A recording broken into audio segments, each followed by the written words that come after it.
In this video, I will show you what you will need to do if you plan to submit an amended payroll report from your LCPtracker profile to the California Department of Industrial Relations website.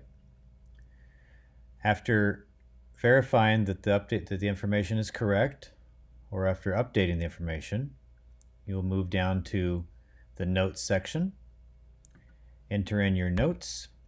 You see here I have Amendment 1, and the DIR wants you to see what the changes will include.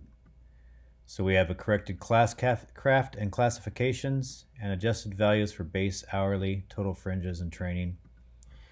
Here's where you will also include other changes that you made, such as changing of the name, or a corrected social security number, or a corrected other fields, corrected other deductions as well. And you would want to note that in this notes section. This is where the DIR will see that this is amendment number 1 to this payroll report. When submitting an amendment to the California DIR, it'll create a second record. So it's really important that you add this note in this field here. If it's the second amendment that you've made, then you'll need to put amendment number 2, and hopefully you put amendment number 1 first in the first amendment. And that concludes the tutorial for how to show an amendment in an updated XML file that you will be submitting to the DIR for a past payroll report.